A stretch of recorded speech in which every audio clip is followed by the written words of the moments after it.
There was an unwritten rule in Golden Age Hollywood: everything could be fixed. A bad script could be rewritten. An imperfect face could be touched up with powder. But there were errors that even the most powerful studio moguls couldn't entirely erase. Children.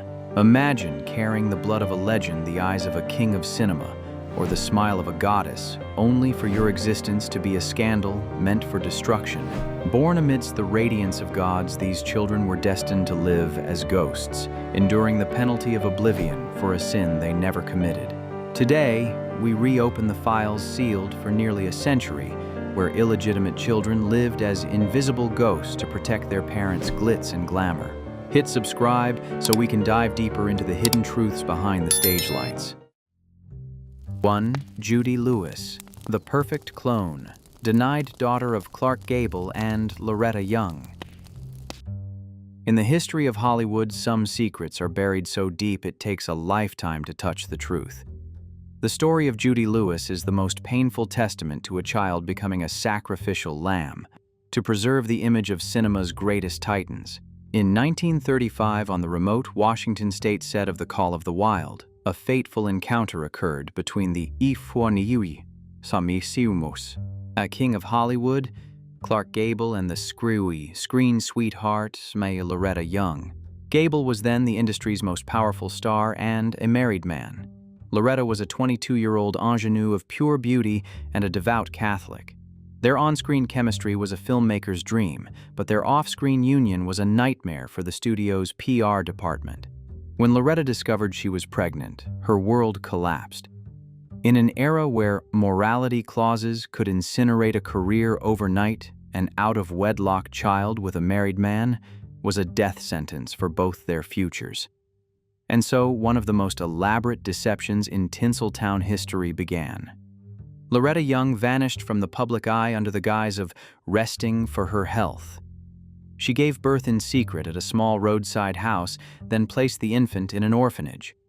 A year later, she stunned the media by announcing she was adopting a baby girl named Judy. The public praised her saintly heart, never suspecting that the adoptive mother was actually the biological one, and the orphan carried the blood of Clark Gable. But the true tragedy lay not in the concealment, but in the denial of identity. Judy Lewis was born with slightly flared ears, an unmistakable hallmark of Clark Gable. To stifle any suspicion, Loretta forced her daughter to wear tight-fitting hats from infancy. Various sources and Judy's own later memoirs revealed that she was even subjected to plastic surgery as a teenager to correct her ears, making them look as little like her father's as possible. Judy grew up in a lavish mansion filled with questions that had no answers. She felt her mother's cold detachment and the haunting silence whenever her origins were mentioned. There is a chilling moment in Judy's life at age 15. Clark Gable visited Loretta's home. He sat across from Judy, chatting with her like a family friend, and before leaving, he kissed her gently on the forehead. That was the only time in her life she ever touched her father, though at that moment she had no idea who this ruggedly handsome man truly was. The truth only began to surface when Judy was preparing to marry at age 23, and was officially confirmed through a magazine article when she was in her 30s. Loretta Young only admitted the truth to her daughter in a tearful confrontation during her final years, yet she chose to keep this secret from the public until the day she died. Judy Lewis spent her entire life searching for the answer to "Who am I?" while the answer was written plainly on her own face, only to be veiled by the bandages of fear and fame. Judy Lewis's life is a somber melody of a child's spiritual well-being, sacrificed for her parents' spotlight. But if Judy was a secret, shrouded in silence and surgery in another corner of Hollywood, there were children who, despite carrying a legendary surname, suffered a different kind of rejection, a rejection of soul and presence. When speaking of children born in the shadows of giants, we cannot overlook a cinematic dynasty fraught with tragedy and rebellion, where a father's fame was not a launchpad but a cage for fragile souls. We are talking about Christian Brando, the eldest son of The Godfather. Marlon Brando, a case where the truth is far more bitter and brutal. 2. Christian Brando, the shadow of The Godfather, son of Marlon Brando and Anna Kashfi. The name Brando in Hollywood was a symbol of rebellion genius and absolute power on screen. But for Christian Brando, the eldest son of the legendary Marlon Brando, that name was a gargantuan glass cage, a place where he was observed, judged, and ultimately suffocated by the sheer magnitude of his father's stature. Born in 1958, Christian was the product of a volatile marriage between Marlon Brando and actress Anna Kashfi that lasted less than a year. Christian's tragedy began with a 15-year custody battle, not a mere divorce, but an emotional massacre. Young Christian was torn between an addicted mother and a superstar father who was perpetually absent. At one point, to reclaim his son from Anna, Marlon even hired private investigators to rescue Christian from a remote area in Mexico. Growing up in the most lavish mansions of the Hollywood Hills, Christian's world was hollow. While Marlon Brando was busy building his cinematic empire and drowning in countless complex relationships, Christian was shuffled from one boarding school to another year after year.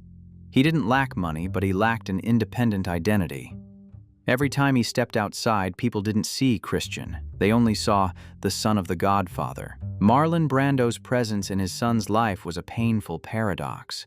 He was a father who loved his children intensely, but didn't know how to be with them. Christian grew up amidst a labyrinth of half-siblings, his father's lovers, and the crushing expectation that he must become a perfect version of Marlon. Instead of becoming a talented actor, Christian chose to rebel through alcohol and drugs, a desperate attempt to self-destruct, under the massive shadow looming over him. The collapse reached its peak on the night of May 16, 1990.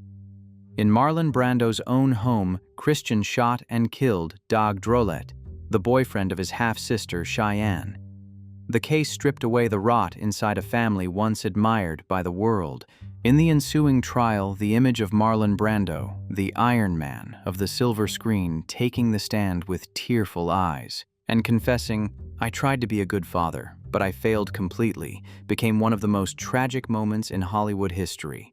Christian went to prison, his sister Cheyenne committed suicide due to depression shortly after, and Marlon Brando retreated into seclusion for the rest of his life. Christian passed away in 2008 from pneumonia in solitude, carrying the obsession of never truly being himself. He is proof that sometimes being recognized as the child of a legend is more terrifying than being denied for the price you pay is the freedom of your soul. Marlon Brando's brilliance inadvertently incinerated his eldest son's life in a tragedy of neglect. But in another corner of Tinseltown, another mother chose the opposite path. She didn't neglect her children. She turned her adopted ones into strategic pawns in a campaign for a flawless image. Case number 3 brings us to Christina Crawford, the woman who bravely exposed the truth behind the glamorous family photos of the Queen of the Screen, Joan Crawford, where motherhood was merely a mask for a cruelty that bordered on the sadistic. 3. Christina Crawford, a prop for the spotlight. Adopted daughter of Joan Crawford. On the morning of May 10, 1977, Hollywood was stunned by the passing of the legend Joan Crawford. But before the funeral wreaths could even wither, another earthquake erupted from the other side of the silence. Christina Crawford, the adopted daughter admired by the public as a symbol of luck, announced her mother's will. In it, Joan coldly disinherited both Christina and Christopher for reasons which are well known to them. This decision began the unraveling of a magnificent family drama staged for nearly 40 years. In reality, Joan Crawford was an iron woman, a true survivor, who climbed from the mud to the pinnacle of MGM's glory. However, as time passed and the glamorous lead roles began to slip away, she needed a new role to keep the public's attention. The great single mother. Christina, the first child adopted in 1939, was chosen to be the centerpiece of this PR campaign. For years, the world looked at the Crawford family as an ideal. The expensive matching outfits, the lavish birthday parties hounded by the press, and the image of little Christina standing beside her star mother helped Joan construct a perfect mask of warmth and altruism. But behind those glossy photos, Christina's life was no fairy tale. It was a rigorous military training camp where love was dispensed based on performance and discipline. The facade finally crumbled in 1978, when Christina published her shocking memoir, Mommy Dearest. The book tore through Hollywood's velvet curtain, revealing a dark corner the public of that era had never dared to imagine. Instead of a gentle mother, Christina described Joan as a woman obsessed with cleanliness control and a perfection that bordered on the extreme. The most famous and haunting detail was the wire hanger rage. Christina recounted how simply because her mother found a dress hanging on a cheap wire hanger instead of a silk-covered one, Joan dragged her out of bed in the middle of the night and punished her mercilessly. To Joan, every tiny detail in the house had to serve the polish of the Crawford brand, and Christina was merely a gear in that machine.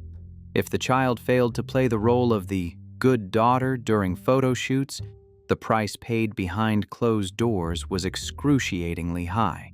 The drama of this file also lies in the internal conflict. While Joan's other two adopted daughters, Kathy and Cindy, defended their mother, claiming Christina exaggerated the truth. To retaliate for being disinherited, their brother Christopher stood by his sister. This rift creates a multifaceted portrait of Joan Crawford, a mother who could be deeply loving, yet unimaginably cruel once the stage lights went out. Christina didn't grow up in the shadows like Clark Gable's daughter. She grew up under the brightest camera flashes. But her tragedy was that even though the world saw her every day, no one truly saw her. She was a secret child. In a different sense, a child whose real life was hidden behind a fake life staged for the masses. Joan Crawford's use of her children as tools to consolidate her power and image left unhealable psychological scars on Christina. It poses a piercing question for the entertainment industry. How many model families on the red carpet are actually just PR contracts signed with the innocence of children? Christina Crawford chose to face her past by writing the truth, even though that truth shattered her mother's monument. But if Christina was a victim of excessive control, our next case reveals a reality even more jagged and violent. It's not about wire hangers or fake photo shoots, but about gangsters' fleeting affairs and a fateful knife stroke that changed family history forever. We are speaking of Cheryl Crane, the daughter of the queen of melodrama, Lana Turner, where the line between protecting a mother and a spontaneous act led to one of the most shocking murders in Tinseltown. 4. Cheryl Crane, tragedy in the lavish mansion, daughter of Lana Turner and Stephen Crane. More than that, Phil, he was threatening her life. The killing of Johnny Stompanato was far more than a standard criminal scandal. It was the moment the glamorous facade of the queen of melodrama. Lana Turner was stripped bare, exposing a family life rooted in rot and violence. Cheryl Crane, Lana's only daughter from her second marriage, found herself at the eye of the storm, the central figure in one of the most shocking family tragedies in entertainment history. Cheryl grew up in a world where the line between cinema and reality was perpetually blurred. Lana Turner was an icon of allure, but her private life was a relentless cycle of failed marriages and toxic liaisons. For Cheryl, a revolving door of stepfathers had become normal. However, everything took a turn for the worse when Johnny Stompanato entered the frame. Johnny was no Hollywood gentleman. He was a debt collector, an underworld enforcer with a penchant for abusing women. Behind the radiant photographs in the tabloids, Cheryl witnessed Johnny beating her mother and threatening her life. At 14, the girl wasn't living in a home. She was living in a war zone of terror. On that fateful night, hearing screams and threats of facial disfigurement coming from her mother's room, Cheryl grabbed a kitchen knife and rushed in to protect Lana. In the ensuing chaos, Stompanato lunged directly into the blade. That single thrust ended the life of a criminal, but it also ended the innocence of a child. The trial that followed became a public performance in the courtroom. Lana Turner delivered the greatest acting role of her life as she recounted Johnny's brutality to save her daughter from a murder conviction. Cheryl was eventually ruled to have committed justifiable homicide. However, the price of that freedom was exorbitant. The Hollywood media was relentless. Theories sprouted like weeds. Was Lana actually the one who held the knife with Cheryl, merely taking the fall as a minor who would face a lighter sentence?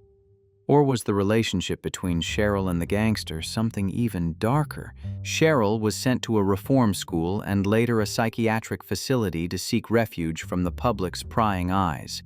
She was branded a delinquent, a flawed product of her famous mother's promiscuity. Cheryl's existence was no longer Lana's pride. She became a permanent reminder of the errors and shadows in her mother's private life. The bond between Lana and Cheryl post-trial was a strange fusion of love and guilt. In her later memoirs, Cheryl shared that while she didn't regret protecting her mother, she regretted growing up in a world where violence was the only language used to solve problems. She spent her life trying to outrun the title of the killer's daughter, striving to build a normal life far from the stage lights. Cheryl Crane's file is a testament to the fact that children are always the ones most deeply wounded when swept up in the dysfunctional relationships of their parents. But if Cheryl was a victim of direct violence, our next case reveals a desertion that was quieter, yet no less haunting. It wasn't a murder, but a silent existence under a different name, while the true father was a titan of westerns and American action cinema.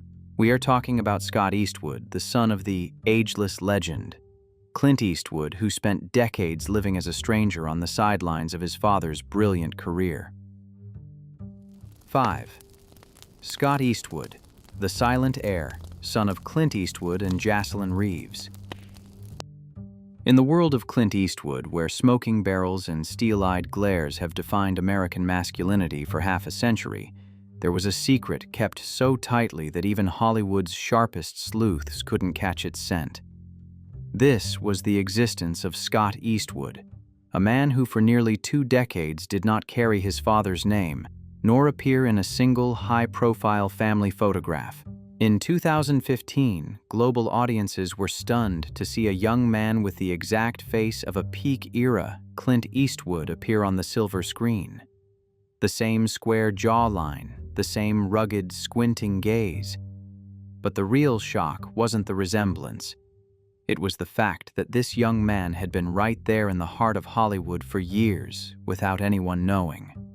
Scott Eastwood wasn't born in a glittering Beverly Hills hospital. He was born from an extramarital affair kept as classified as a top-secret script. If you were to rewind the clock to the early 2000s, you would find a young man named Scott Reeves struggling to make ends meet. He worked as a waiter in cheap diners, labored on dusty construction sites, and auditioned for nameless background roles. At the time, Scott Reeves carried the surname of his mother, Jocelyn Reeves, a flight attendant. In his personal files and on his birth certificate in Carmel, California, the space for father was either left blank or marked as undisclosed. Looking even further back to the mid-'80s, Hollywood was worshiping Clint Eastwood as an icon of loyalty and the quintessential family man alongside actress Sandra Locke. But behind that velvet curtain, a parallel script was unfolding. A secret affair between Clint and Jocelyn Reeves led to the birth of Scott in 1986 and his younger sister Catherine shortly after. The existence of these 2 children remained a perfect blind spot for the media for nearly 20 years, a feat of privacy that few stars could ever achieve.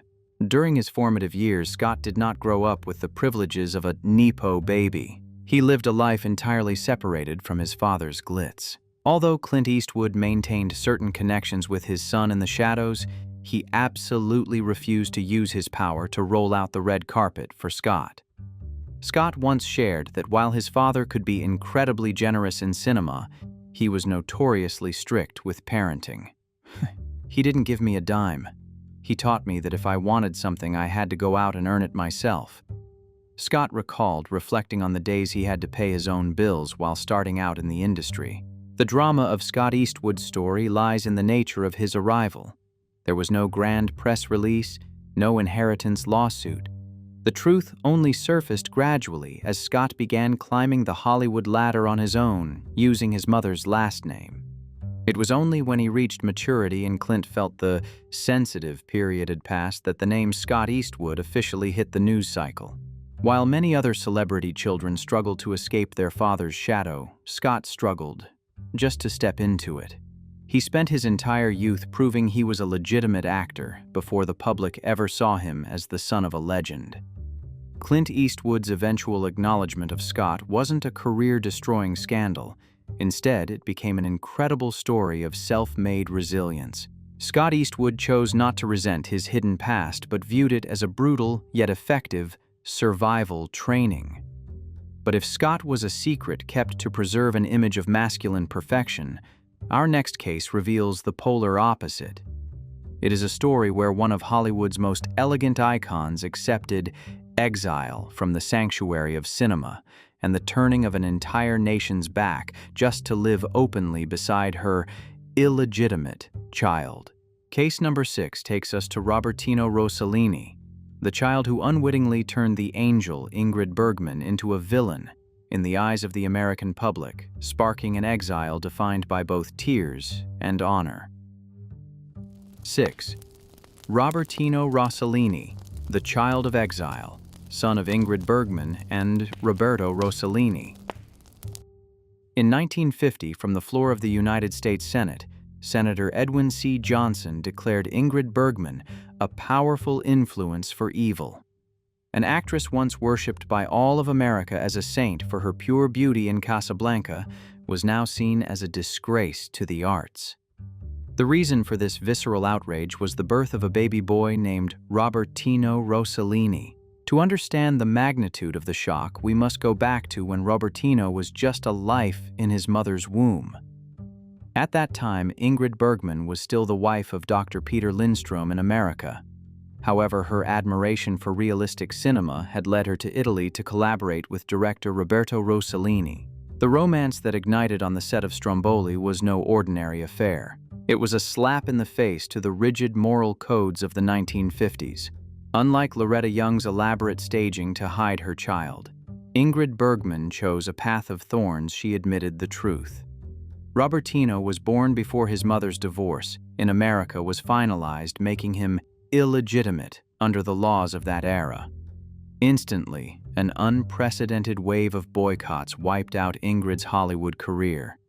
Theaters refused to show her films, the public cursed her in the streets, and she was forced into exile in Italy for 7 long years. The unique perspective of this file is the price of freedom. Robertino grew up protected by his parents in Italy, but was a constant target of global paparazzi. To the world, he was a living scandal, evidence of a star's fall from grace. But to Ingrid, he was the embodiment of living authentically with one's emotions, regardless of the cost to her glittering career. She accepted relinquishing her title as the Queen of Hollywood to be a normal mother to her unacknowledged son. As time passed, the very existence of Robertino and Ingrid's steadfastness eroded those harsh prejudices. When Ingrid Bergman returned to Hollywood in 1956 and won the Oscar for Anastasia, it wasn't just the return of a star. It was the public's late admission that an artist's private life should not be judged by extreme religious or political standards. Robertino, once the sinful child, became a symbol of a shifting mindset for an entire era of entertainment. The story of the Rossellini family is a testament to the power of truth, even when that truth causes pain.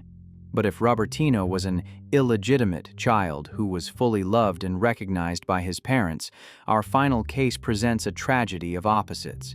It is a story where science says yes, but the law and the father's heart say no.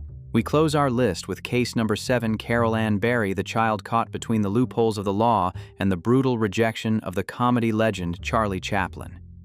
A battle where the only true loser was an innocent child. 7. Carol Ann Barry, a DNA battle before its time. Alleged daughter of Charlie Chaplin and Joan Barry. Imagine a courtroom where doctors confirm with medical evidence that you cannot be the father of a child, yet a judge still orders you to support that child for life. This was the grim reality of the 1943 paternity suit between the tramp Charlie Chaplin, and a young actress, Joan Barry. The birth of Carol Ann was not just a private scandal, it became a milestone that completely altered the legal landscape and the career of one of the greatest geniuses of the silver screen. Rewinding to the early 40s, Joan Barry, a woman of unstable mental health, filed a lawsuit against Chaplin claiming he was the father of her daughter. At the time, blood group testing was a new medical technology, but was already accurate enough to exclude paternity. Results from 3 independent doctors showed Carol Ann had type B blood, her mother type A, and Chaplin type O. Biologically, 2 people with type A and type O blood can never produce a child with type B. Science said no. However, the Hollywood of that era did not operate on science, but on public opinion and moral prejudice. Chaplin, already disliked for his unconventional political views, and his lifestyle with younger women, became the perfect target. In court, Joan Barry's lawyer used scathing rhetoric to paint a picture of a wealthy, powerful man trying to shirk his responsibility to a vulnerable, single mother. The result was unbelievable. The California court declared the blood test not conclusive evidence and ordered Chaplin to pay child support for Carol Ann until she turned 21. The most unique and heartbreaking perspective in this file is Carol Ann's position. She grew up claimed by the law, but utterly rejected by the man the law had designated as her father. To Chaplin, Carol Ann was a symbol of injustice, and one of the reasons he was eventually exiled from America. He never showed her a hint of affection or recognition, believing firmly in the medical results. On the other hand, Carol Ann grew up in the shadow of a legendary father who was a total stranger. She had neither the warmth of a family nor the protection of a famous dynasty. She was trapped between a mother suffering from mental breakdowns and a legal father who viewed her only as a victim of extortion. Carol Ann Barry became a secret child. In the most ironic way, the whole world knew her name was linked to Chaplin, but her true bloodline remained a permanent question mark, buried under stacks of old court files. Carol Ann's case eventually pushed for a change in American law, forcing states to recognize blood tests as absolute evidence in paternity suits. But that change came too late for her. Carol Ann lived a quiet life, far from the spotlight, carrying an identity that even science and prejudice could not reconcile.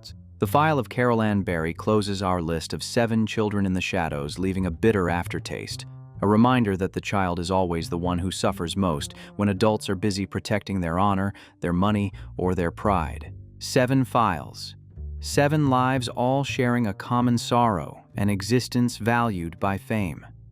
Children like Judy Lewis, Christian Brando, and Carol Ann Barry aren't merely characters in scandals. They are living testaments to a brutal era of Hollywood where people sometimes had to choose between being a radiant star in public or a whole parent behind closed doors. Glitz and glamour can obscure mistakes, but the truth of blood and bonds always finds a way to reveal itself, whether through a hauntingly familiar gaze on screen or through tear-stained memoirs decades later. Ultimately, what remains is not a critique of these legends, but an understanding of the children who had to work twice as hard to find their own identity in the shadows of giants. Thank you for joining me in exploring these dark corners of entertainment history.